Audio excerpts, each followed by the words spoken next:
Hello, welcome to the channel Why Stories. Enjoy watching. Someone knocked twice on the office door. Mateo Soto, without diverting from the computer monitor where he was filling out some documents, tried to shout as loudly as possible, "Come in," so that he could be heard beyond the door. The person knocking clearly heard the doctor's response because immediately after the doctor said it, the door opened and a man entered the office.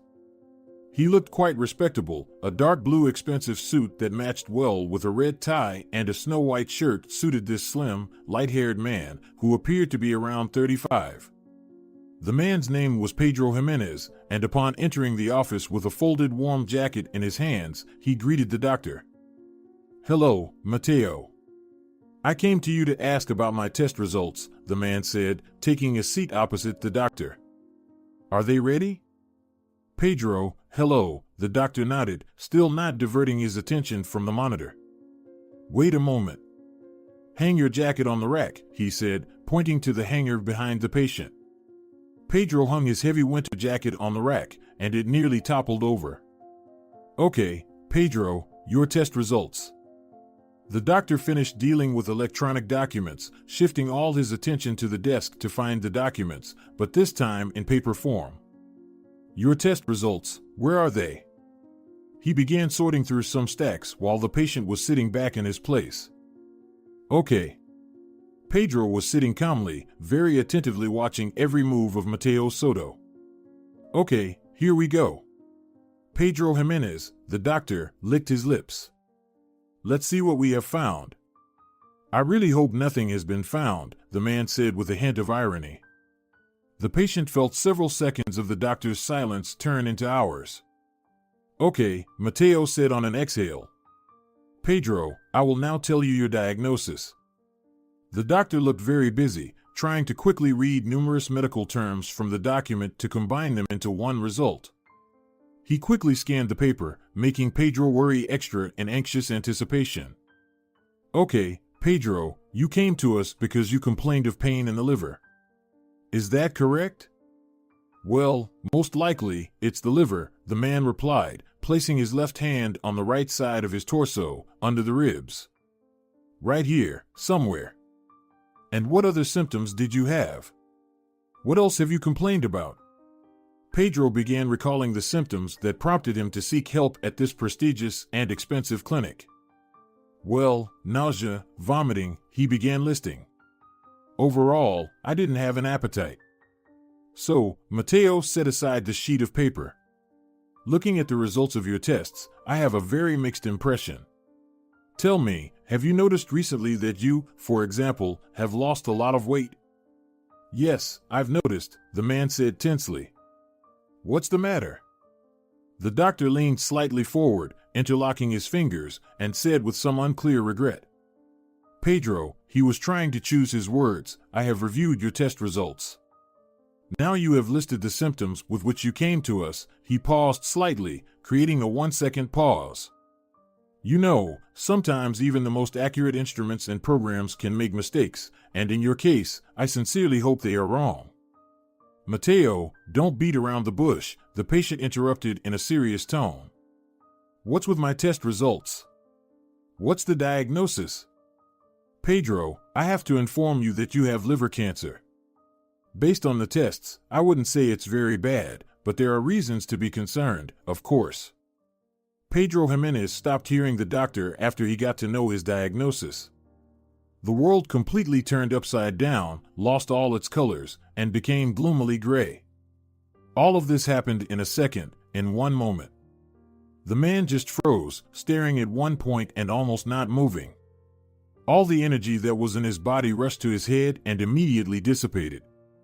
In just a few seconds, the man lost all strength to do anything.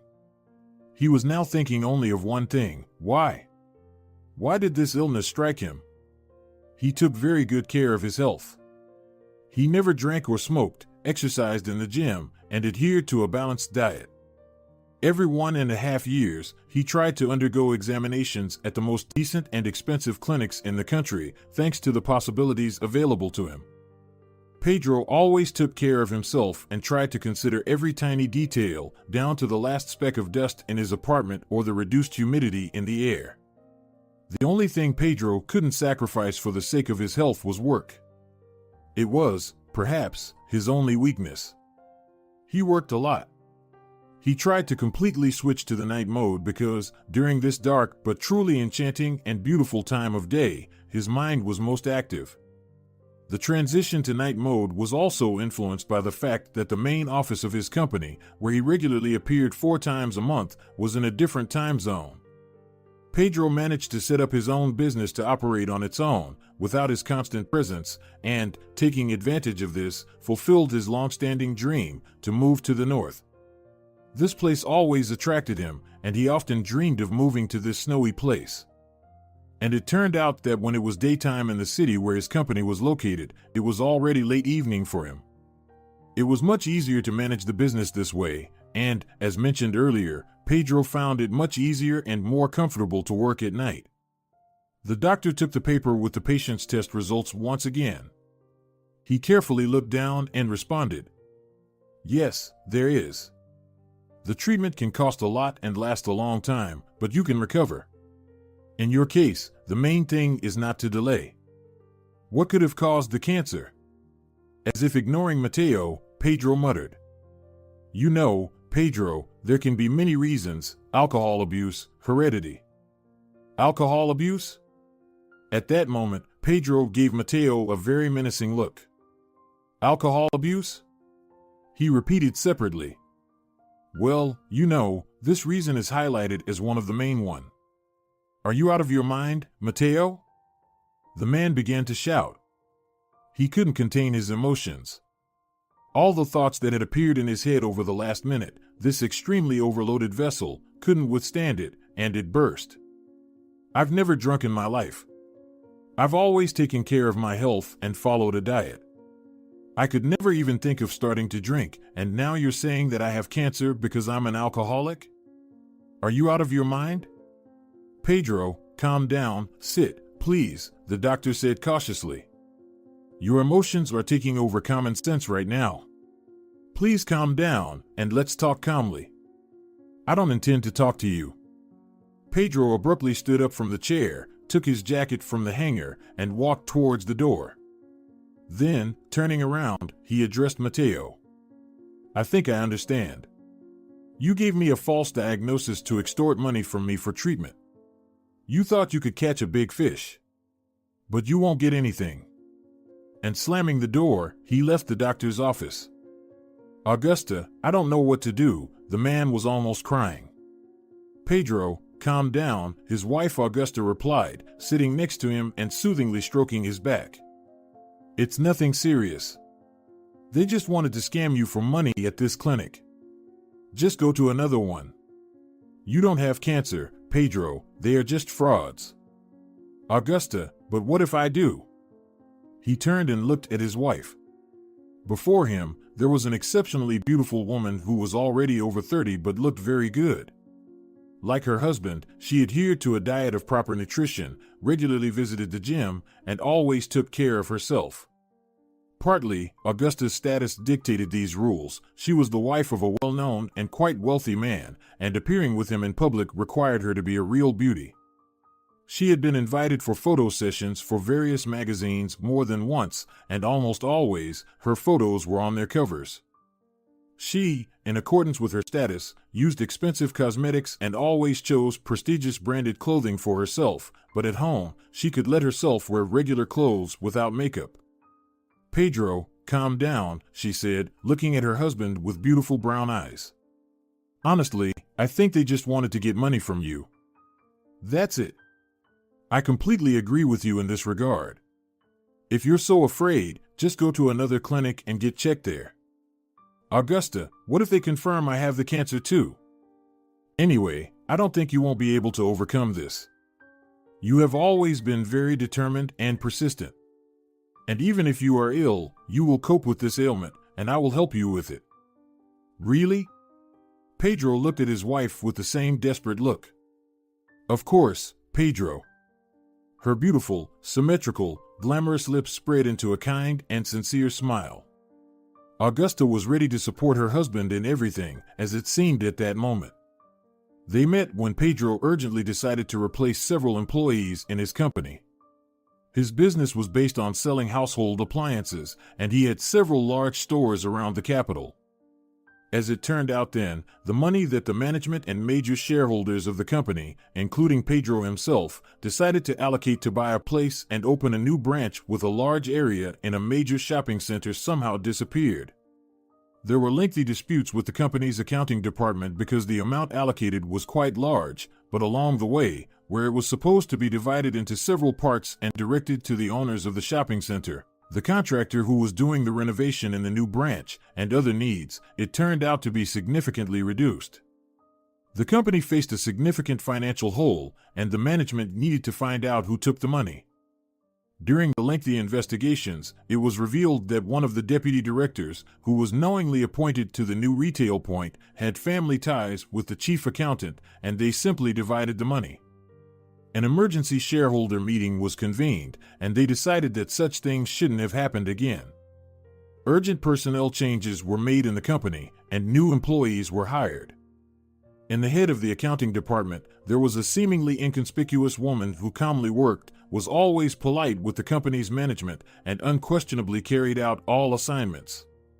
Pedro decided that such employees should have been rewarded, so he awarded the girl a bonus. She really worked well, never complained about any bad conditions, and didn't steal a penny. As often happens in a work environment, they had an affair. Pedro began to show signs of attention to Augusta. She quickly got it and started reciprocating. After a year and a half of their relationship, the young couple got married. Augusta was very happy at the wedding and was able to choose a very expensive wedding dress for herself, as Pedro appointed her as the chief accountant and significantly increased her salary. The couple had a truly luxurious wedding. All friends and close relatives were invited. At the exit from the civil registry, a long white limousine awaited the newlyweds, and the driver handed them a cage with white doves. Pedro and Augusta let the birds fly away, kissed once again, and headed to the restaurant hall rented by the groom to celebrate this solemn event. "All right, now I want to be alone." The husband averted his gaze from his wife and looked somewhere on the floor. "I think I'll go to my office." "Okay, dear," Augusta replied. "Take care." The man left the living room for his office. The office was quite minimalist, precisely as Pedro envisioned it during its setup. It was a relatively small room with panoramic windows overlooking the snow-covered city. Pedro sat by the window, with his back to it, and the desk at which he usually worked faced the entrance to the room. Pedro disliked it when someone stood or walked behind him while working. It stressed him out, prevented him from concentrating on work because he thought that someone standing behind him might peek at his work, steal something, or do something else. It was on a subconscious level. Of course, it wasn't worth it since he didn't invite unfamiliar and unverified people to his apartment, especially his office. But even in the depths of his soul, fears of competition still rang loudly. Pedro came to this conclusion. He tried his best to hide his work until he finally completed it, so that no one could peek and steal anything. On the plain gray table, there was nothing except a laptop and a half-empty organizer. On the sides, to the left and right of the workspace, there were a few shelves, which, like the organizer on the table, were only half filled with random books. At night, Pedro turned on the lighting in the office, which was controlled by a remote control placed right in the organizer. The lighting itself was orange-yellow and very soft, so that the man could relax to the fullest and concentrate on work. Sitting in a comfortable ergonomic chair of a dark gray color, Pedro leaned back and started looking at the ceiling. He didn't want anything at all. Usually, if he skipped breakfast in the morning, he would crave a snack a couple of hours later, but today was an exception. He hadn't eaten since morning, and now it seemed like he would never want to. The world completely lost its colors, becoming gloomy. He didn't feel like crying or shouting throughout the apartment in challenging situations or moments of life. The resilience to stress he had developed over the years helped him with that. But in this case, when he realized that metastases could spread throughout his body at any moment, even his well-developed stress resilience hardly coped. In an instant, he seemed to lose the desire to live. Apathy, fatigue, which he had previously ignored, and some previously unknown loss of meaning in life now seized power in Pedro's mind. He had tried not to let such feelings linger in his mind for too long before, but now he had no other feelings at all. So he had been sitting for about an hour, gradually realizing that he needed to pull himself together.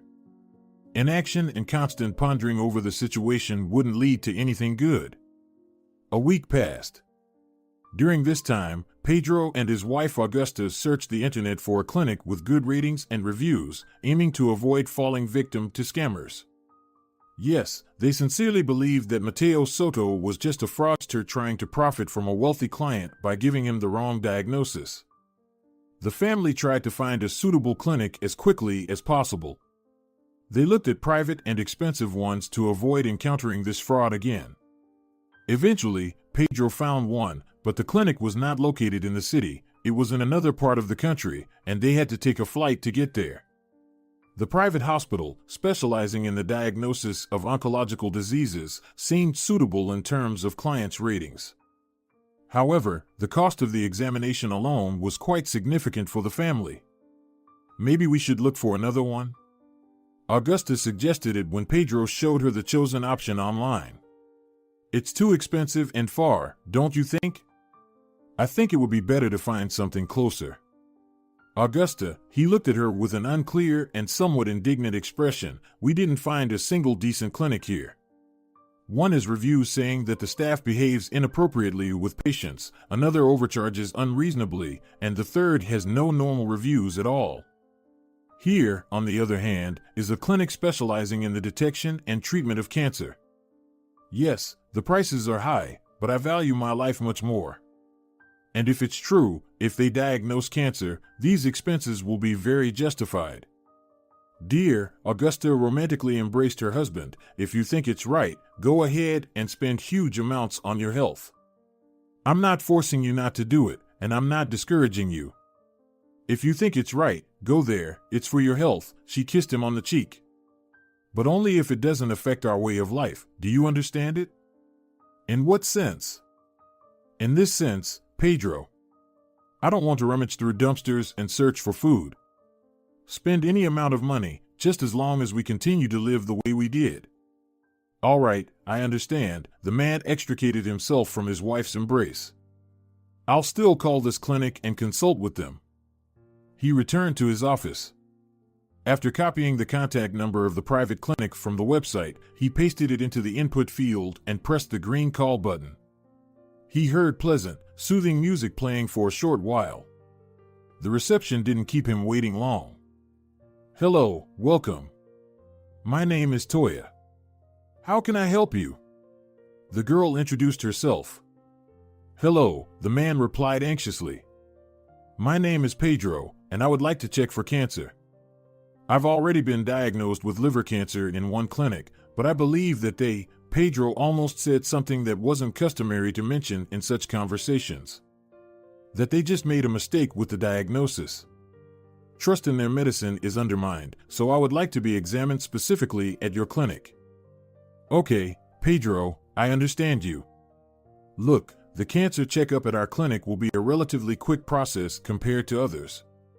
We'll tailor the treatment to you, of course, on an individual basis. You can discuss this in more detail with our treating physician, Roberto Fernandez. He will provide specific advice on your situation. Thank you, Toya. Please tell me how much the treatment will cost at your clinic. Well, Pedro, the cost of treatment will depend on the stage of your disease, the methods of treatment, and other factors. But I'll warn you right away, it will be an amount exceeding $3 million. This is the minimum cost for the mildest treatment methods of the safest variety. Okay, Toya, I got you. When can I schedule a visit? When is convenient for you? I can schedule a consultation with the doctor for you. The soonest available time. I can be there at any moment. Pedro was indeed ready to fly there right now. The soonest available time, the girl said, and Pedro heard the sound of pages turning in a notebook. The day after tomorrow at 2 p.m. Will that suit you? Yes, perfectly, the man rejoiced.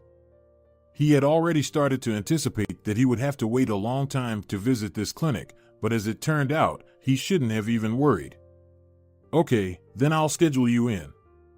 When you arrive, I'll personally meet you, and we'll talk about your situation.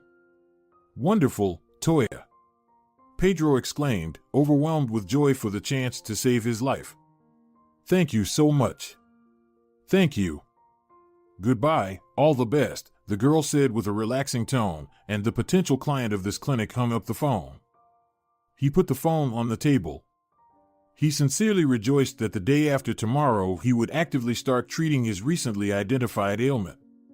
There was no longer that pronounced apathy and fatigue. On the contrary, the realization that his health, and most importantly, his life, would be in reliable hands gave him additional energy, joy, and ordinary human happiness. Augusta.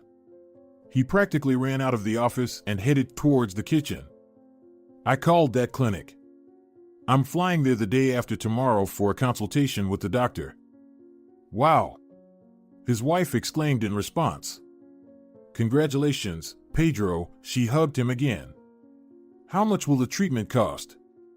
They said the cost is individual each time, depending on the specific case, but they mentioned that the minimum I can expect is $3 million. That's the absolute minimum. In my case, as I understand it, it will be more. From what she heard, Augusta was literally shocked. $3 million? She asked again. This is robbery, Pedro. Augusta, this is first and foremost about my life and health. If something threatens me, I'm willing to spend any amount to protect myself. I won't save on this. But $3 million, dear. Why does this amount bother you so much? The husband was offended. Pedro, where will we get these $3 million? By the way, it's not just $3 million, but many times more, because, as you said yourself, in your case, it will be more expensive. I wouldn't want to take money from those savings we set aside for buying a seaside cottage. Pedro became even more confused. Are you serious right now? He asked. Yes, Pedro, I am serious, Augusta exclaimed somewhat anxiously.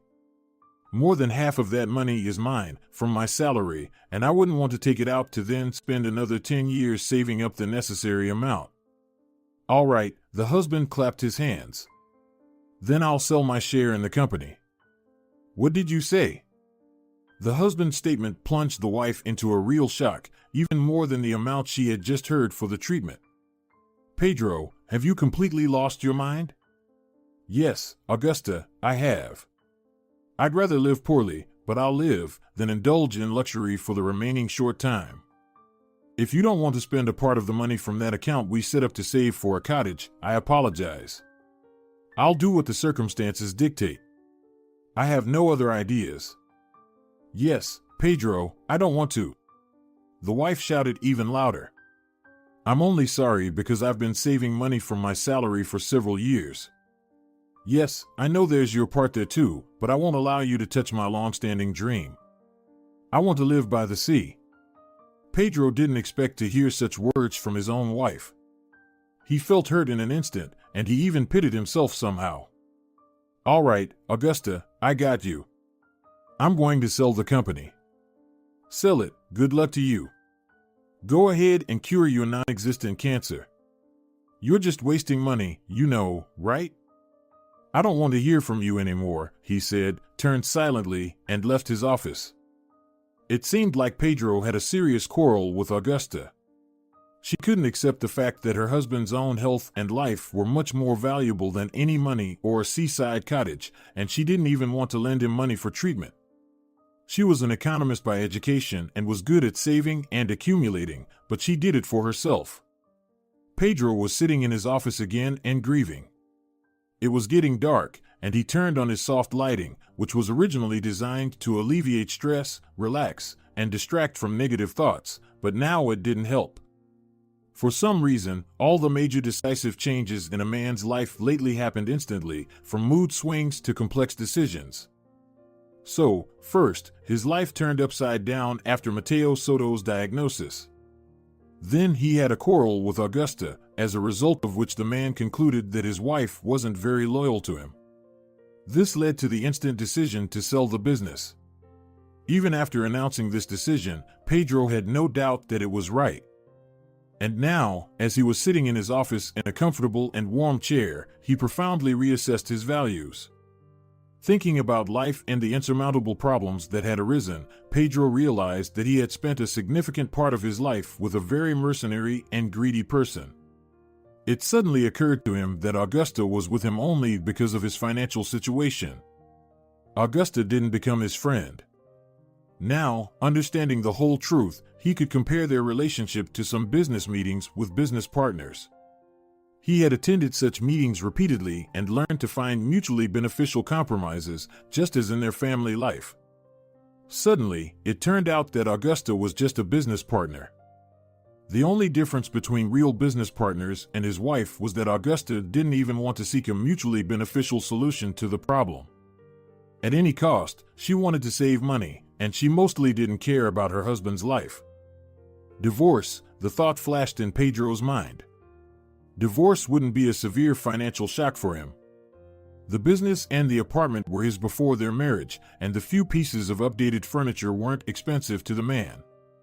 I shouldn't leave it like this. She'll drain everything out of me, he thought. Now he understood that if he sold his business, he would lose his wife as well, even though he no longer cared about that. The primary task was to treat liver cancer. The next day passed in tension. Pedro didn't want to have any contact with his wife in any way. She became so repugnant to him in an instant that he had to sleep on the living room couch that night. Augusta, too, if you can say so, was disappointed in her husband, although he was more disappointed in her. All this time, she sincerely believed that her husband was willing to sacrifice everything for her well-being. Ultimately, it reached such extremes that she no longer saw any boundaries and thought he owed her something. Deep down, she turned into a plain freeloader, and this was already irreparable. She simply concealed it fairly skillfully and professionally. Thus, this vile trait in her character could only be discerned at a critical moment. On the evening before the scheduled visit to the clinic, Pedro began packing his things.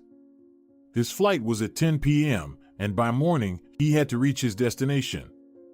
As he planned, he was going there for a few days, so he needed to pack enough things. He took with him some cash that he planned to spend on a possible paid consultation. Due to the joy of finding a proper clinic, he completely forgot to clarify this. He had to pay for transportation and food, as well as for booking a hotel room, which he had also already chosen.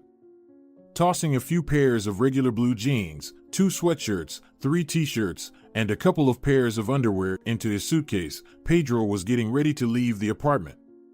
These days, they hardly communicate. Augusta silently cooked food, did the laundry, and attended to her own matters, while Pedro, hoping to focus on work, read reports from his company.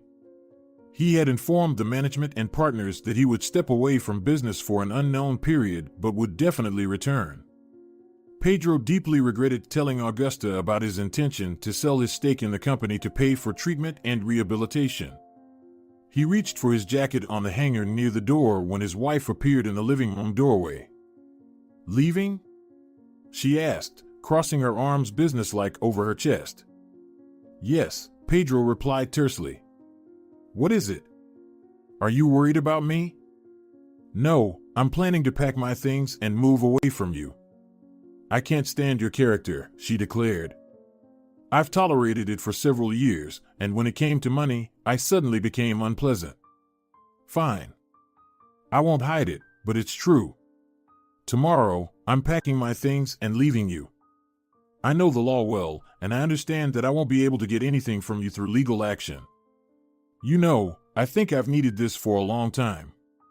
"What have you needed?" Pedro asked with a sarcastic smirk. "To live off your husband, fill your pockets with money, and set off on a carefree journey? Good luck, I won't stand in your way."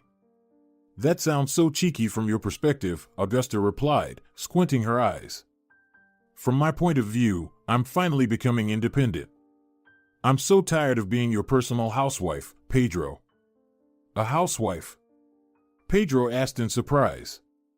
Are you serious? Yes, I'm completely serious, Pedro.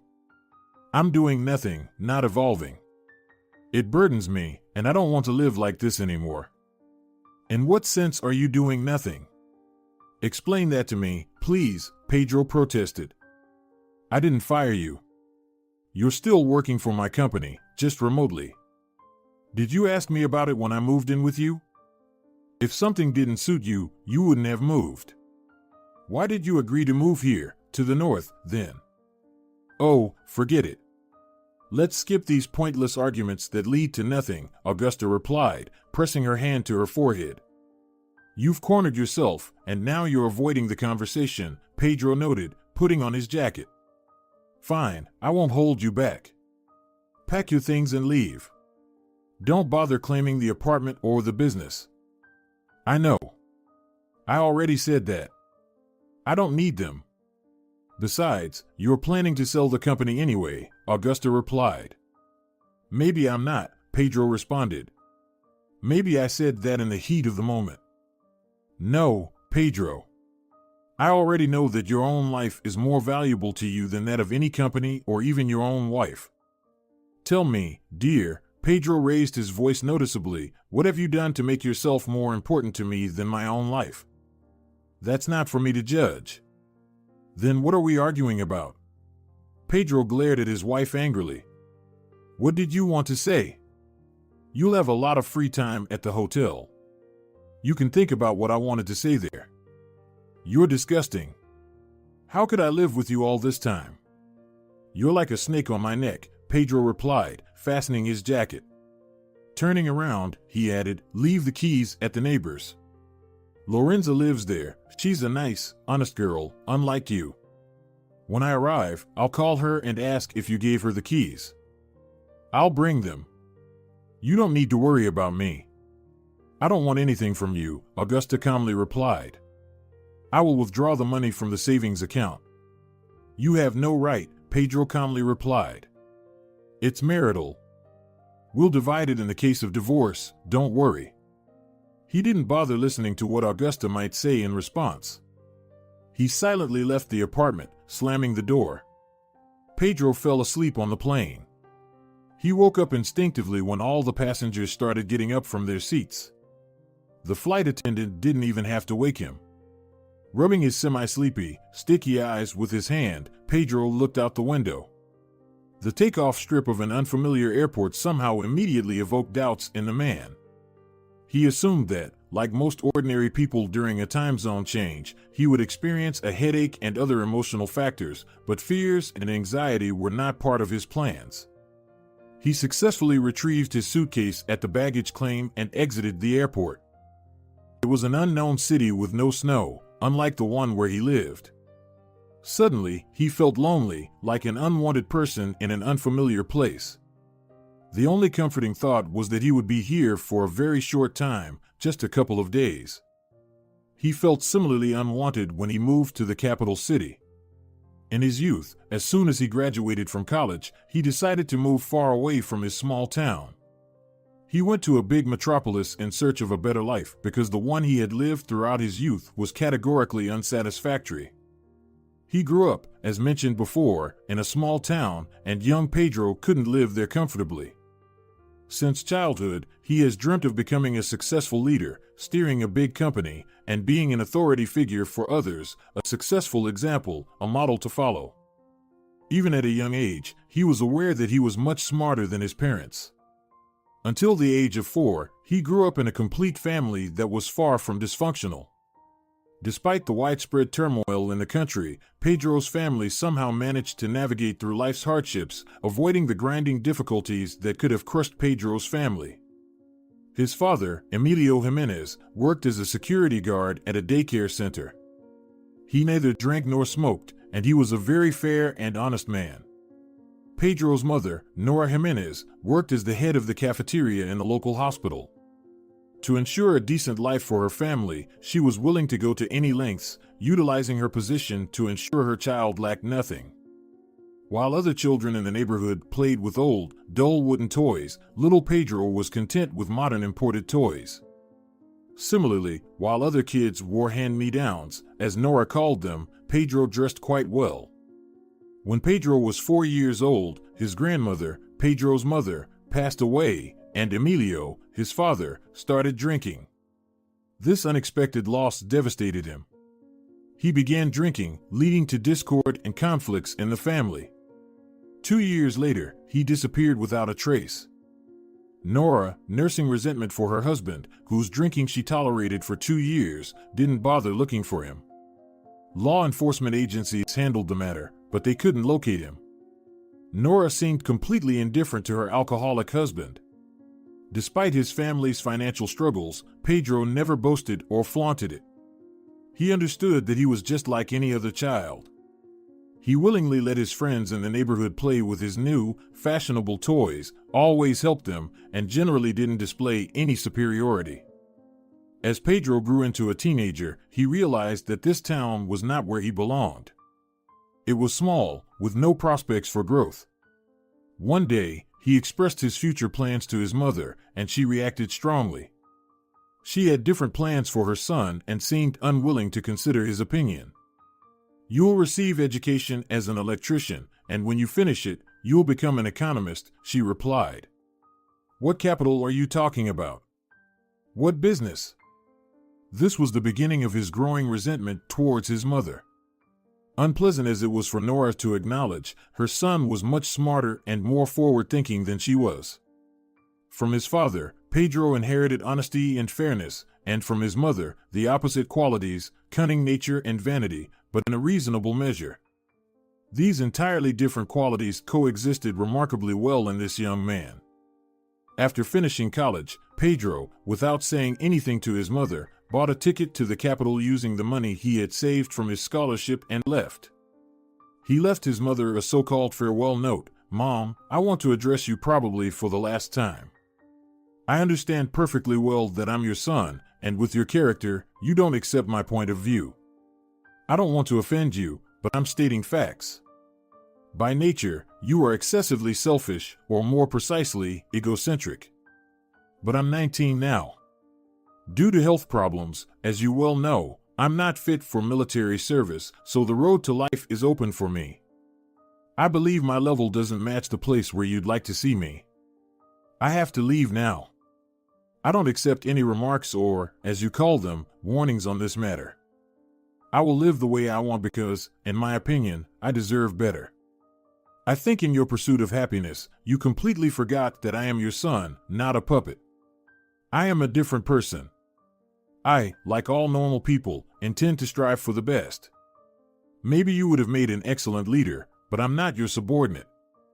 I have grown up independently, leaving this parental nest. I am leaving for the capital. I have some action plans, but I know you have no intention of listening to me, so I'm stating it as a fact. In the capital, I'm sure a better life awaits me. Forgive me for this, Mom, but I probably got this independence or selfishness from you, but I understand that in my case, this selfishness is within reason. I hope we'll meet again someday. You'll see me on TV or read an article about me. I will definitely come back, Mom. See you." Pedro left during the day, and Nora returned from work only in the evening. After reading the letter, she almost had a heart attack. Although she genuinely tried to control her son harshly out of fear that he would grow into a criminal, those fears had a basis back then. She couldn't even grasp that her son understood this himself. Pedro had no intention of becoming a bandit or a drug addict. No, he knew his worth. Practically, he devoted his entire childhood to books and various documentaries to understand how different structures work. Pedro diligently studied history and was fascinated by psychology to understand people's motivations with whom he would have to collaborate in the future. In simpler terms, from a very young age, practically from the first grade, he began preparing himself for an adult and challenging life in which he was absolutely certain he would achieve great success. A few days into the tedious bus journey to the capital, Pedro got off at an unfamiliar stop. Just like then and now, he felt like a small person in a huge metropolis, unnoticed and inconspicuous. The only difference between the current situation and then was that Pedro was now a mature man. Exiting the airport with his suitcase, he started looking for a taxi. Usually, there were persistent private taxi drivers near various stations who charged double or even triple the official rates. And indeed, he found such a car. It was a gray foreign car. Pedro wasn't good at identifying car brands, and there was an inconspicuous orange checkered sign on the roof. A man of Spanish appearance, wearing a cap with thick black mustaches and a small, sparse beard, was standing near the car. Pedro immediately headed in his direction. "Hello," he approached the taxi driver named Vasco.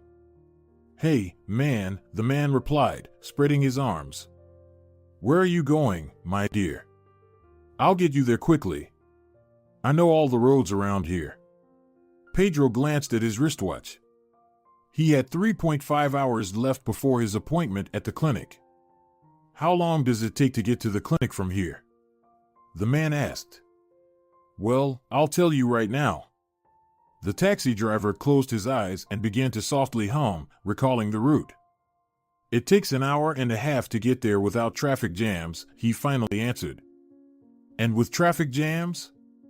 "Well, with traffic jams. Listen, who knows, right?" Vasco smiled kindly. "An hour or two, maybe 3. It depends on the traffic, you know." "What about the price?" Pedro asked mischievously. "Listen, we'll figure out the price. Come on, jump in, and let's go." The naive taxi driver didn't yet know who he was dealing with. He thought he could easily rip off Pedro for money, but Pedro stood his ground. "No. Tell me the price." "I won't go until you tell me the amount." 3, Vasco sharply replied. 3,000.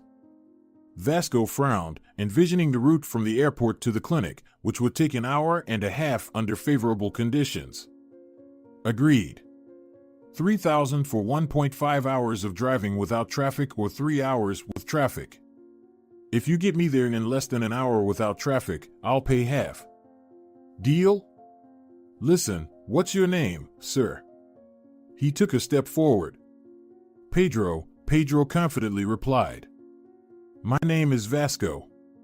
"Listen, what's with this audacity? I'm already giving you a discount, and you're putting your conditions on me. 1,500 if you get me there in less than an hour without traffic. If there are traffic jams, then 1,500 if you get me there in less than 1.5 hours. What if it takes longer than 1.5 hours without traffic?" Vasco asked. "In that case, we'll settle it on the spot. Just so you know, if you crawl like a snail, we'll have a talk, so let's go and ride at a normal speed. Look at how persistent you are. Listen, what do you do, man?" Vasco approached Pedro from the side and threw his hand on his shoulder. "Are you some kind of businessman?" "Why does it matter?" Pedro replied, smiling. "Either agree, Vasco, or I'll go to that other car. It seems like a simpler deal there. I'll definitely make a deal with him." The man chuckled. "Look at him. Okay, we've got a deal. Let's go." Vasco opened the trunk, Pedro loaded his suitcase, and they headed to the specified address. They arrived at the clinic almost exactly 1.5 hours later. Despite his initial impression of deceiving the naive customer, Vasco didn't lie, and Pedro paid 3,000. After bidding farewell to the driver, Pedro took the suitcase by the handle and entered the clinic. He waited for the appointment for 2.5 hours. The same receptionist, the girl he had spoken to on the phone the day before yesterday, was sitting at the front desk. "Hello, I have an appointment with Roberto." Pedro forgot the surname of the doctor he was supposed to see. "Roberto Fernandez?" Toya clarified. "Yes, him. I called you the day before yesterday. I'm Pedro." "Yes, I see. Pedro, you have an appointment at 2 o'clock. Please tell me your last name and first name." Pedro Gimenez, the man dictated. Okay, thank you. You can sit on the bench for now. In which office should I go? Pedro asked. Oh, sorry, Toya giggled. I completely forgot. The 8th office. Thank you very much, Pedro replied, and he walked down the corridor, searching for the 8th office. Finding the right door, he placed his suitcase next to the bench, took off his jacket, sat on the white bench, and began to wait for the appointed time. Meanwhile, there was no one in the corridor, but on the adjacent bench, there was someone's jacket. About an hour passed, and a middle-aged but elegantly dressed woman came out of Roberto's office. She hurried to retrieve her clothes from the neighboring seat, and a mustached and bald man around 60 in a tightly buttoned white robe followed her. Hello. Are you Pedro? The man addressed Pedro politely. Hello, yes, it's me. Good, come in, he said, gesturing for the patient to enter the office. Pedro glanced at his watch. He had always tried to adhere to a work discipline, even though he sometimes failed. The time on the clock showed 12:34 p.m. But it's not yet, he tried to object. Come in, Roberto interrupted Pedro, and he complied. The office looked very hospital-like, light gray walls, and all the decor, including furniture, was in a similar color scheme. Tell me about your issue, Pedro, Roberto addressed him, listening attentively to his patient. I've already had tests done, but in a different clinic, Pedro began. I'm not local, I live in the north. And they told me I had liver cancer. I was troubled by side pains, right in the liver area, loss of appetite, nausea, and overall weight loss. Are any of these bothering you now? Roberto asked, as if following a script. I can't say so, Pedro replied thoughtfully. I have a headache, but I don't think it's particularly related to this. It might be related, the doctor said confidently. How about your appetite? Any issues with it? Yes, maybe, Pedro said, still unsure. Lately, I haven't been eating much.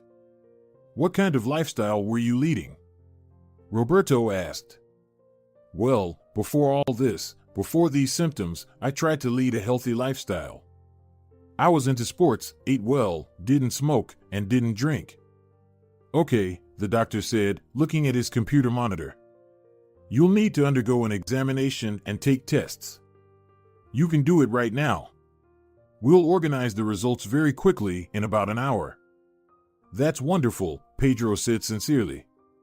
Tell me, how much will it cost? The tests and the evaluation will cost a total of $30,000 each. You'll need to give a blood sample. Okay, I agree. On the same day, Pedro took all the necessary tests prescribed by Roberto Fernandez. Immediately after the examination, they went together to the laboratory located in the same clinic. Blood was drawn from a vein, and within an hour, as the specialist promised, the results were ready. We have the most modern equipment for identifying disruptions in the overall body system and, in particular, detecting cancer cells, he explained when Pedro found himself in his office again. That's great, but what about my test results? The patient asked anxiously. I won't hide anything from you. I'll tell you as it is, Roberto said calmly and confidently. It has been confirmed that you have cancer. It's worth noting that it's developing quite rapidly. When did you take the previous tests at the other clinic? About a week or a week and a half ago, Pedro replied, bewildered. Yes, the doctor confirmed. It's indeed progressing very fast. We can try to treat you, but the chances are low, although, again, it depends on the treatment methods. But in your case, the methods will be, of course, the most advanced and complex, increasing the chances of survival. Why did all my symptoms disappear? Pedro asked like a robot, staring into space. It happens. I won't delve into medical terminology right now. I'll just say that it happens. And how much will this treatment cost? Around 10 million, Roberto said calmly. I don't have that kind of money right now. Tell me, how long do I have left to live? I think you're ordinary, peaceful life may come to an end in a couple of months. After that, some agony and constant suffering will begin. Trust me, I know what I'm talking about. The road back. Everything seemed shrouded in mist, surrounded by darkness. Not a single positive thought. Everything revolved around the fact that life was coming to an end. Realizing this was painfully sad, sorrowful, and bitter. Almost all of his free time Pedro dedicated to work. And now, when life seemed to be coming to an end, he, like an old man on his deathbed, looking back, realized that he had made a huge mistake. He hadn't managed to see the world, he hadn't done everything he had planned for life back in his teenage years. As if everything went off course. He somehow didn't account for a deadly illness.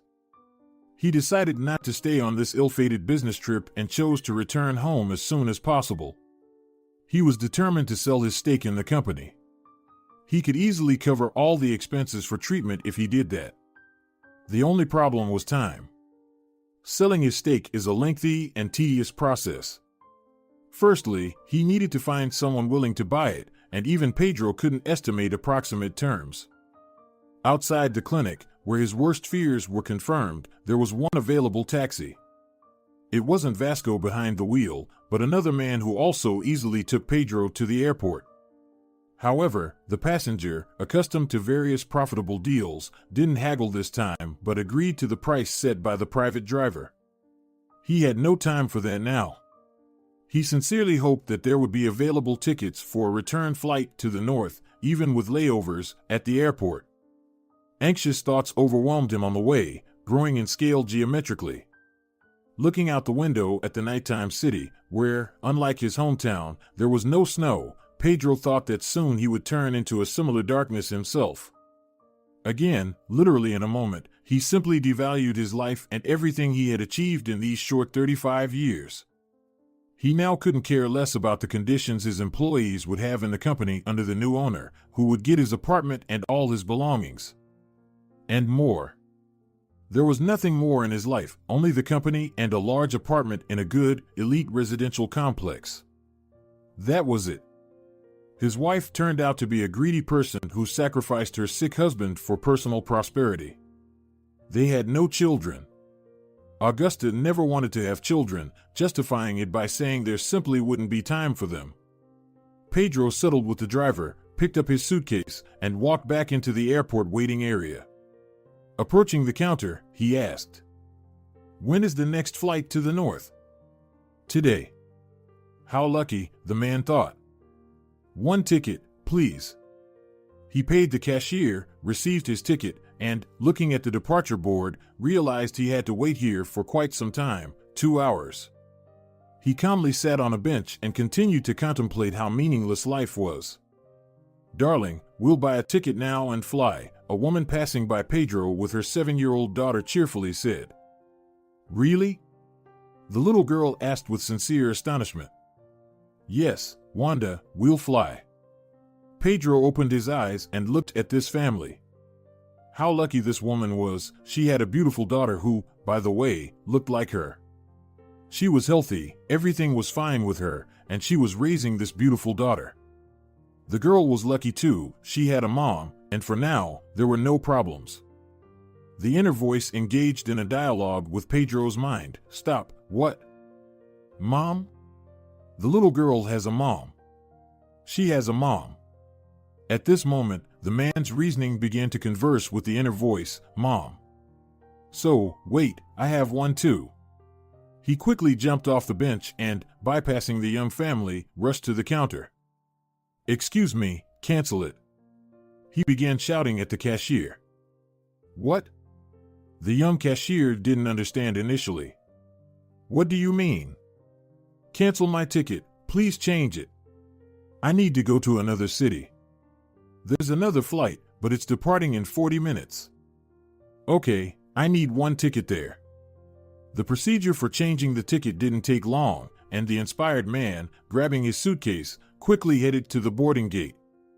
He made it. He took the seat indicated on the ticket and breathed a sigh of relief.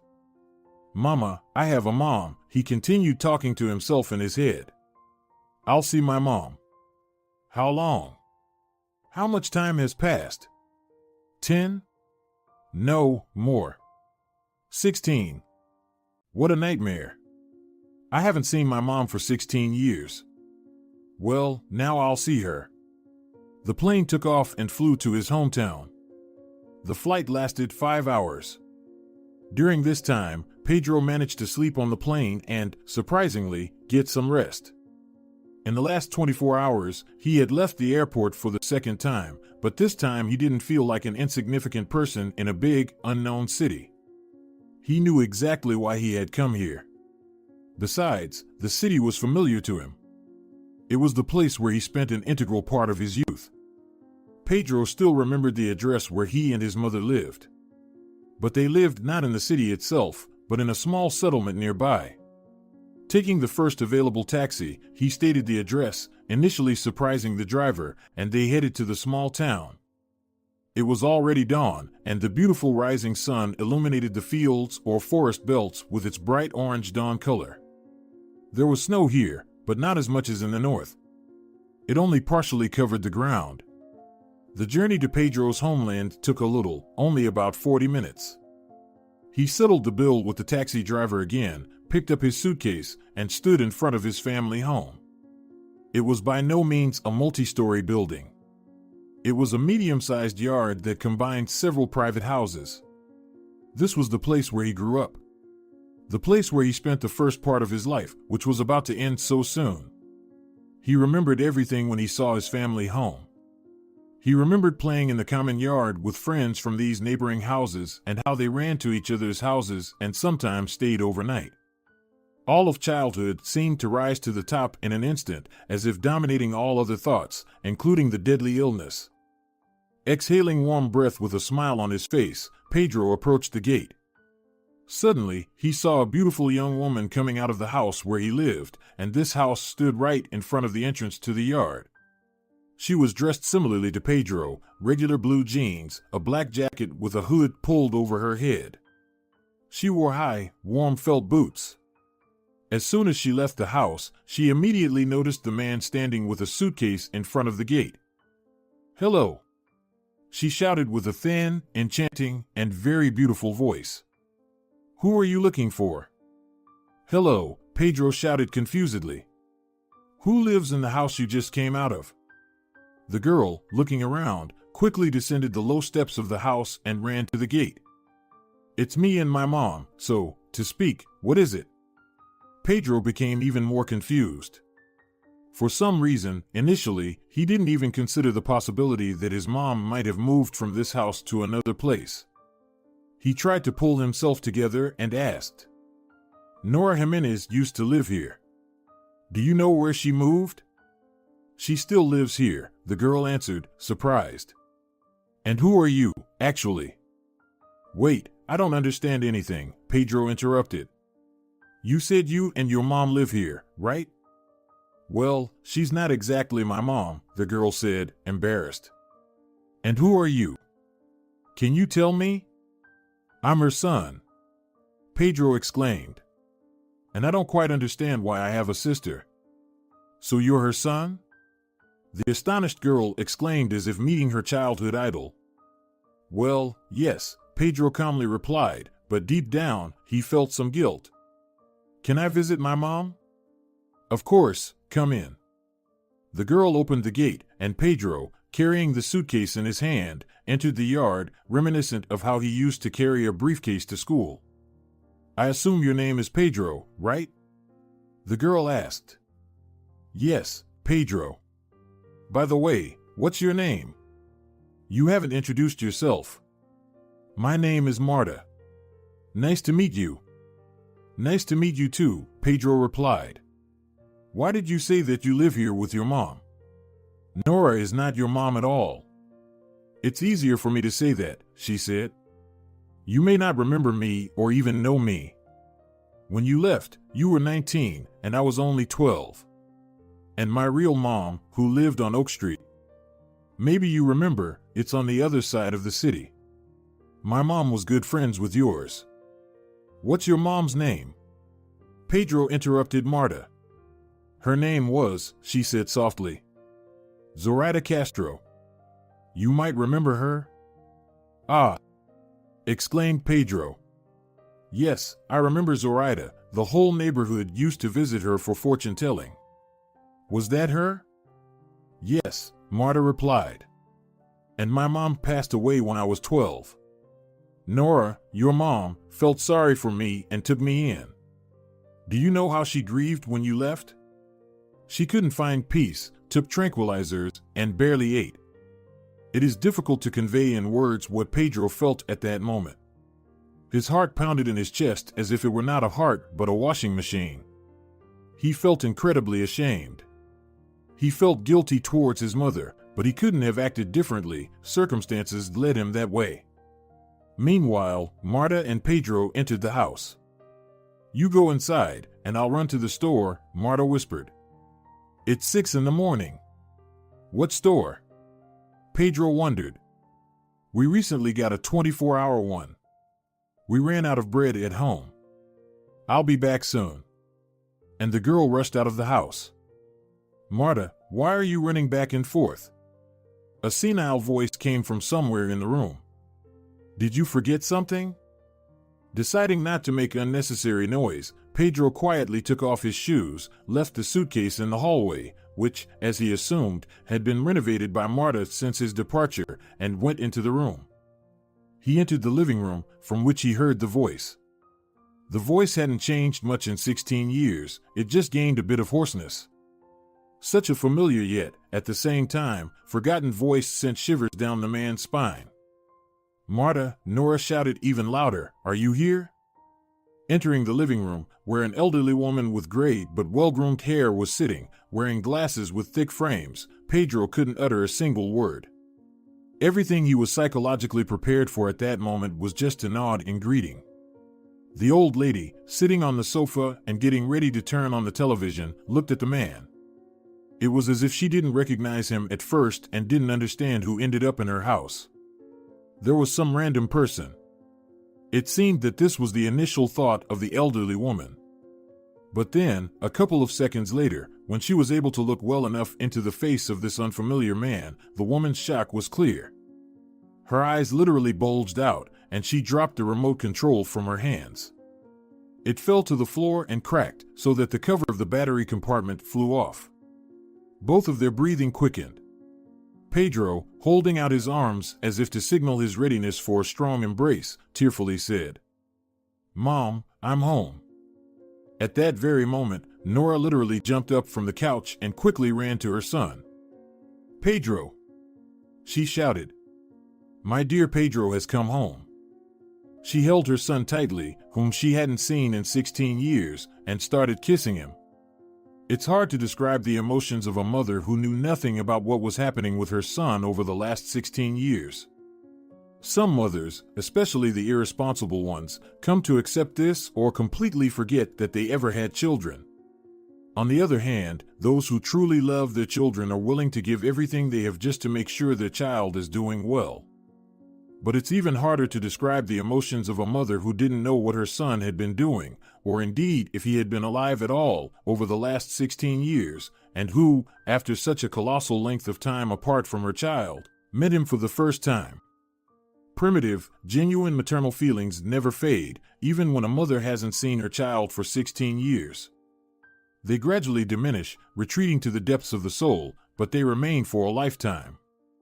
They may not manifest themselves in everyday life, being completely concealed behind a mask of moral well-being, but deep inside, a mother who was separated from her son would wake up every day with hope that today he would come home, that today she would see him and understand that her child was safe and well. This was exactly the case with Nora, the mother of Pedro Gimenez. She never forgot her son.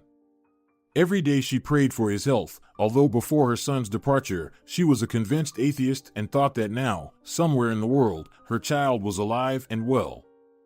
Marta, today is a special day for me. Nora burst into the hallway, crying and shouting, when she heard the noise of the front door closing. Go to the store again and buy a cake. We will celebrate. Pedro has come back. Nora, I know he's come. I was the one who met him, the girl said with a smile on her face. I immediately understood what I needed to buy, besides bread. They went to the kitchen, where Pedro was already sitting, awkwardly looking around the room. It's as if everything has changed, and yet nothing has changed, he thought, surveying the kitchen. Pedro, how are you? Tell me, son. I haven't seen you in so many years. Joyful Nora literally shared her positive energy with her son, who, deep down, felt incredibly ashamed. But these feelings faded away under the pressure of his mother's good mood. Mom, everything is fine, Pedro nodded calmly, not yet ready to start with the bad. I have my own business in the capital, a very decent one, actually. I have a large network of retail stores, and I live in the north. It's easier for me there. See, Pedro always wanted to go to the city. Nora waved her index finger, addressing Marta. He always wanted to go north. I remember that for sure. Yes, he wanted and left, Marta confirmed, slicing the cake. Yes, Pedro is a good guy, just great. The elderly woman couldn't be happier about her son. So, Pedro, I'm already an old woman. Tell me, do I have any grandchildren? How's your personal life going? And here the problems begin, Pedro answered with a shameful smirk, lowering his head. What's the matter? I'm getting divorced now.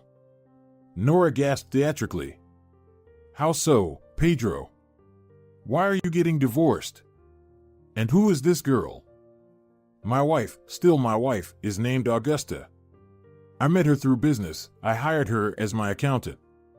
You know, Mom, at first, she was a good girl, honest, and faithful. Well, only at first. Then she moved to the north with me. I already had my own apartment. And just a week ago, she showed her snake nature. She was with me only for the money. She had no genuine feelings for me. Perhaps she's not like that in reality, but that's how she showed herself. And what now? Will you have a divorce? Nora, the elderly mother, fussed. Yes. When I get home, I'll file for divorce. Son, she'll probably sue for half of your apartment and the company. No, Mom, she won't. Pedro said confidently. I earned all of this when I was alone. The apartment and the company will remain mine. Marta served the cake on the table, and by this time, the pot had just boiled. They chatted about many things. There was a lot to talk about in 16 years. They discussed almost Pedro's entire life, but, without revealing the fact of the cancer, also discussed Nora's life, how she suffered in the early years when her son left the parental home and didn't get in touch in any way. She shared her worries and shed a few tears. She also talked about how she practically adopted Marta after the death of her mother, Zoraida Castro. She said everything she could. Marta also shared her fate, which she described as not easy, but bearable. After discussing all the pressing topics and answering all the questions that had accumulated over 16 years of separation, which took about 4 hours, it was time to tell Pedro's main tragedy. Mom, you know, I came here for a reason, Pedro said, taking a sip from his third or fourth cup of coffee. He lost count of how many he had. I have a big problem, and I just couldn't help but come. He hesitated for a moment, choosing his words, while Marta and Nora froze in anticipation. What is it? The elderly woman exclaimed, clutching her heart. What happened, son? What is troubling you? Easy, Nora, Marta calmly said, but her attention was entirely focused on Pedro. Let him speak. She looked at him very intently, but the man himself didn't see that. Mom, he said, wiping his eyes, I have liver cancer.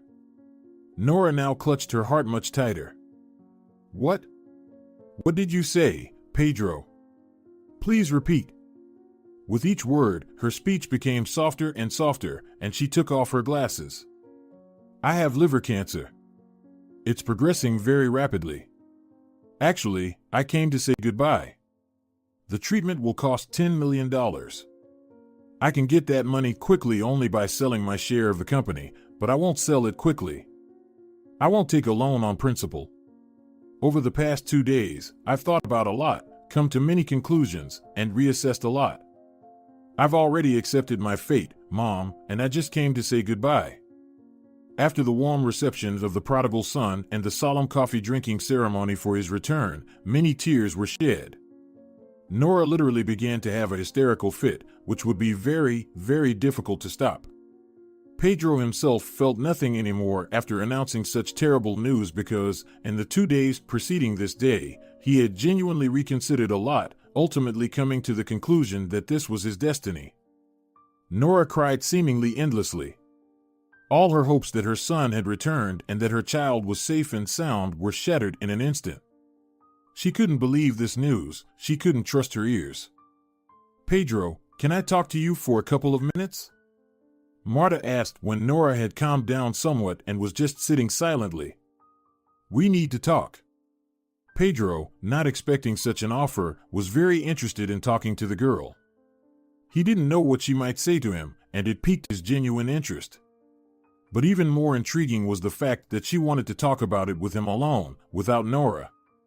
They went outside. After the ordinary home atmosphere, the white sky from which snow was falling seemed like a lamp shining directly into their eyes. For a couple of seconds, it blinded both Marta and Pedro. "Pedro," the girl began when she closed the door, "I should explain something to you." "Tell me as it is." "I'll understand everything," Pedro calmly replied. "You're urban, and for you, explaining such things is 1,000 or even 10,000 times harder than for locals, or at least those who live in a village." "Well, just tell me," Pedro insisted. "My mother was a fortune teller, a witch, a sorceress, call it whatever you want," Marta began. "She had the gift of healing, you know? So, the whole village used to come to her. Mostly, they were just alcoholics whose livers were out of order, and she healed them with her gift." "And what are you trying to tell me with this?" Pedro's reaction indicated that, as Marta initially said, he was quite skeptical about this information. "The gift of healing is passed down through the family line," the girl tried to convince the man. "I can try to heal you." "Are you making fun of me?" Pedro asked, making a strange facial expression. "I've already accepted my fate, and you still want to tell me that you can cure me of liver cancer, which is developing very rapidly. Specialists demand $10 million for this treatment, and you want to do it with some fortune telling." "Pedro," Marta said, looking at her interlocutor with a pleading look, "you can at least try. You won't need to do anything. I'll do everything by myself. Well, almost everything. It's free. I'm not asking for money from you." "And how long will this operation last?" Pedro emphasized the word operation. "I don't know, I have to try. I have a book with spells for all diseases, including cancer. We just need to see how to read this spell and what rituals need to be performed." "Well, if you insist, we can try," Pedro said, as if doing a favor. "But I think it will be a waste of time." "We'll see, Pedro." "Why are you asking me here, not inside?" the man asked when Marta was already about to enter the house. For the spell to work, the person who needs healing must give personal consent without outsiders' ears. Only after he has agreed face-to-face to the ceremony and spell can this information be made public, so to speak. They entered the house, and Marta first ran into her room, which 16 years ago used to be Pedro's room. She found the book, in which many spells were recorded by her grandmother, Antonia Gill, and found a spell for cancer. The spell, if one could say it that way, was universal and suitable for all stages and types of cancer. The ritual took place that same night. Marta informed Nora that she intended to cure her son of this dreadful ailment. Nora couldn't sleep. She spent the whole night in bed, waiting for Marta to come out and say that everything was successfully completed.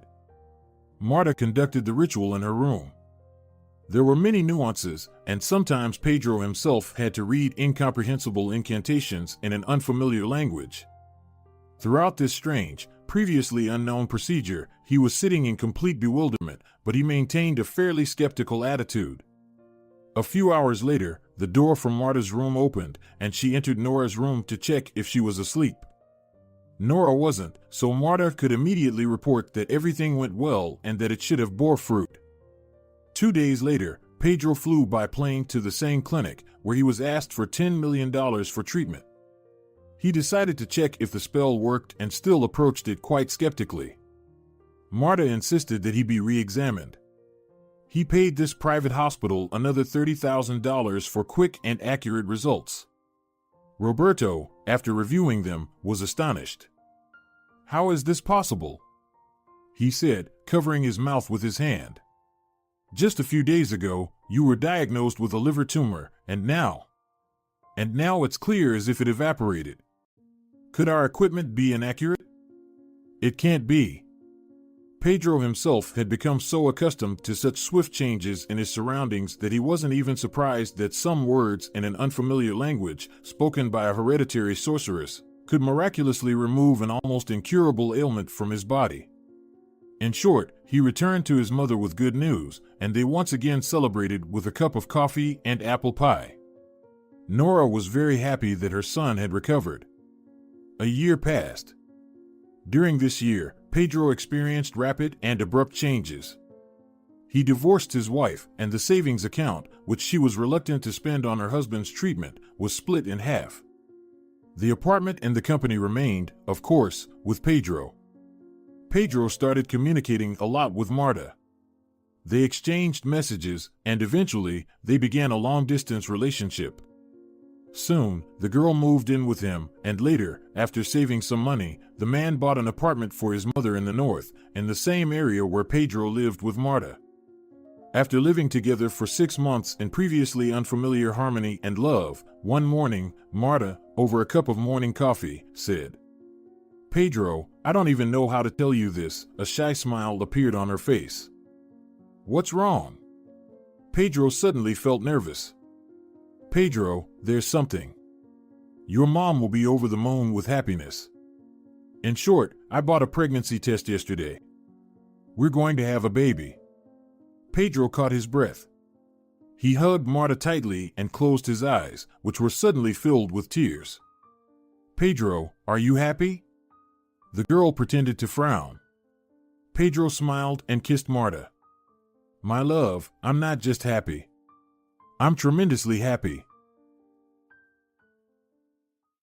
If you're enjoying it as well, leave a like and subscribe.